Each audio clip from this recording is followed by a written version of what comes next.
Yan.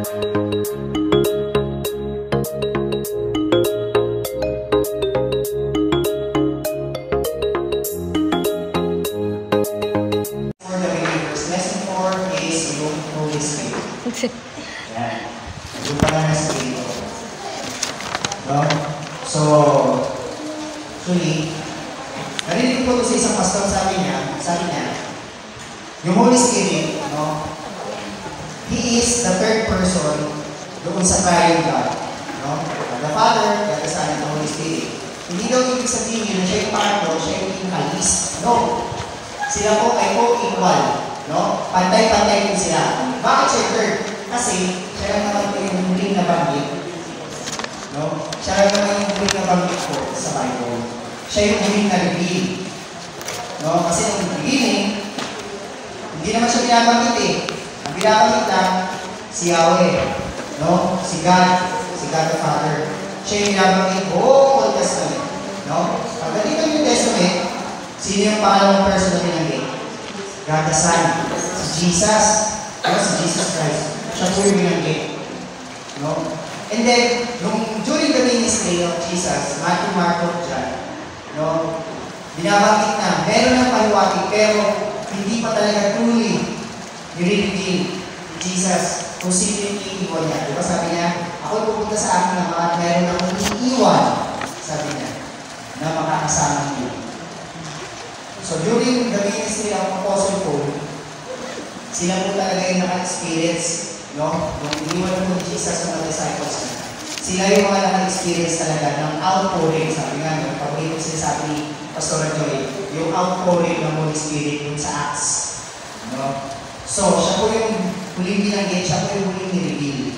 So, sabi po nito na, where do I find the Holy Spirit? Ito po yung mga tanong. The Holy Spirit lives on this earth inside of your body if you are saved.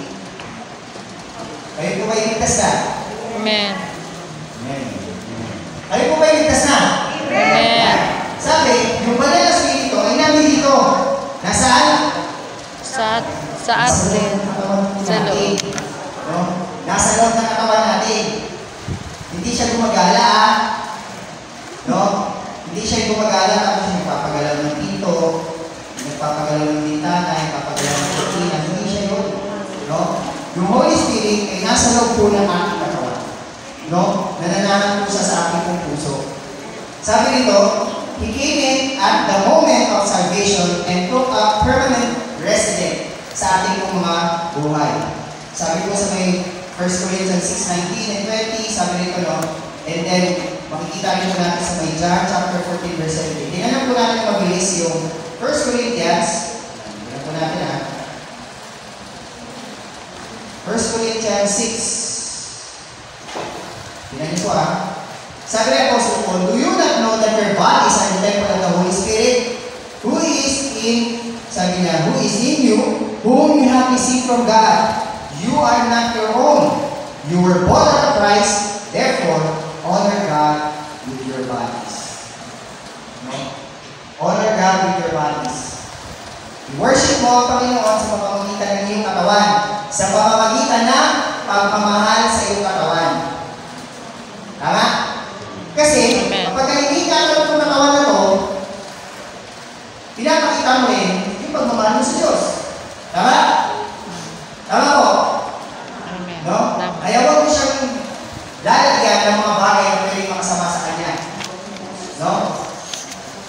Huwag mo siyang lalagyan kasi ito nga yung templo ng Holy Spirit. Dito nga siya nananakan. So huwag mo siyang lalagyan ng mga bagay na pwede mag-contaminate. No? At pwedeng makasira sa Kanya. Minsan may nakausap ko, sabi niya, sabi niya, mamamatay din naman tayo lahat. Sabi niya, lahat tayo pupunta lang. Oo! Totoo yun. Totoo tayo lahat ay mamamatay. Talaga. Totoo po yan. Wala akong makakaligtas sa akin. Pero, sabi nga ng isang doktor, totoo naman mamamatay tayo, pero ayaw mo ba mapahaba yung buhay mo? Ayaw mo ba siyang mag-extend? Ayaw mo bang makita yung magiging apo mo? Ayaw mo bang makita yung magiging susunod na generation? Ayaw mo bang makita yung mga pagsisikap mo sa buhay mo? Unti-unti nagsasaksi? Dahil lang sa idea mo na, lahat naman tayo mamamatay eh. So, ibig sabihin, dahil lang tayo mamamatay, papabayaan mo yung katawan mo. Hindi mo siya asikasuhin. No? Palagi kang kuya. No? Sa isang linggo, nag-40 ka, 40 hours. No? Grabe, no? Double shift. No? Pagkaawag mo ng alas 5, pero kapag trabaho ng alas 6 hanggang umaga. No? Kasi uwi ka sa bahay siguro, ikutod ka lang ng konti. No? Tapos trabaho ulit. Hindi, para sa kinabukasan ko. Eh, hindi kung abutan ka pa ng bukas. No? Dahil sinagad mo yung katawan mo, pagod, kuya, no? Tapos, bigla ka nangayanin ng boss mo, oh, tara! Inom tayo. Diba? Wala ka ng tulog, wala ka ng pahinga. No? Pagod pa yung katawan mo sa kung ano ng tinilalagay mo. Diba? So, sabi ng Apostle Paul, dapat maintindihan mo natin, ating katawan ay pahiram ng Diyos sa atin at dapat po natin itong ingatan. Diba? Isang general rule. Kapag ka may bagay po kayo hinarap, iingatan niyo po ba? Dapat. Dapat iingatan po natin. Tama? Kasi hinarap lang naman natin yun eh. Diba? Sabi niyo ba? Iingatan po natin. Hindi.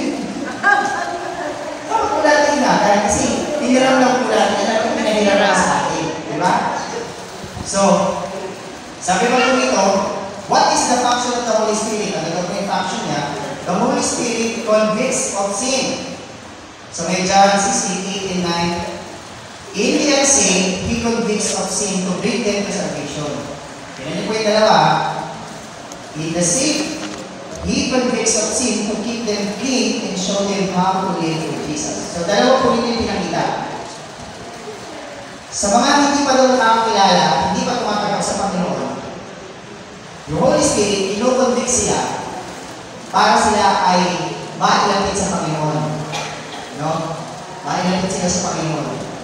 At sa mga mananampalataya naman, sila po ay ino-convict para sila ay manatiling pure. Para sila po ay manatiling purified, no? Malinis sa harapan ng Panginoon. Kumbaga, binibigyan agad sila ng, ito, huwag mong gagawin ito Ito, huwag mong gagawin yan. Kasi alam mo hindi manuto ang Lord dyan. So yun po yung binibigay ng Panginoon sa atin. No?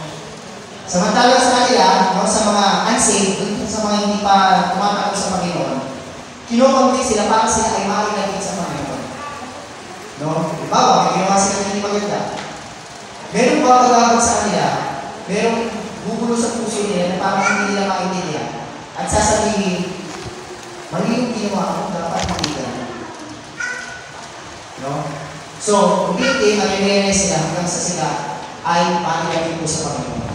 Sabi ko po dito, no, you must understand the difference between conviction and guilt. Conviction is God pointing out something that is wrong so that you can make it right. No? Guilt is the devil accusing you of being unworthy to receive God's blessing. Yun daw po yung guilt. No? Tingnan niyo po, ito na lang, hindi tayo lalayo. Yung comparison natin yung sa dalawang tao na disciple ng Panginoon, si Judas at si Pedro, si Peter. Dalawa po yung nangyari. May nangyari po sa kanila, pareho po sila nagkasala. Si Pedro, dininay si Jesus. Si Judas, binenta si Jesus. Pareho mali. No? Sabi ni Jesus, hindi dito na yung aking yung magkakalalo sa akin. Hindi dito na yung magkakailo sa akin. No? Si Judas, binenta siya for 30 pieces of silver. Si Pedro, sabi ni Jesus sa kanya, sabi mo, mamamatay ka sa akin, tanda mo to.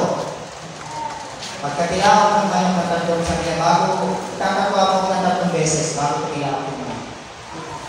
Yung narinig kayo man ako kakilala, sabihin na yan. Oo nga, natatawa ako. Tama nga si Jesus. Pero, anong pinagkaiba ko nila? Si Peter, kinunvig, kasi siya po ay nagpatuloy. Diba? Nagpatuloy siya eh. Yung tinawag siya ng Panginoon, lumapit siya. Si Judas, napuno ng guilt. Nagkakamatay ko siya. So yun yung pagkakaiba. Sabi ko dito, no? The Holy Spirit creates and regenerates. The Holy Spirit is active in creation. So may Genesis po, no? In Jesus Christ, you are a new creature, again, by the Holy Spirit. No? Sabi po doon ni Apostle Paul, anyone is in Christ is a new creation. The old has gone, and the new has come. The Holy Spirit seals you once you are saved. Sabi po sa Ephesians 1:13-14, the Holy Spirit bears witness to you of your salvation. So yan po yung mga ginagawa ng Holy Spirit sa atin. No? And then, pangatlo, sabi po dito, no? What is the result of the Holy Spirit? The Holy Spirit of God produces a set of character qualities as you give your life to Him and walk in His power. So ito po, pinanggit po dito sa Galatians 5:22-23. Ito daw po yung naipuproduce kapag ikaw po ay tumagal sa Panginoon.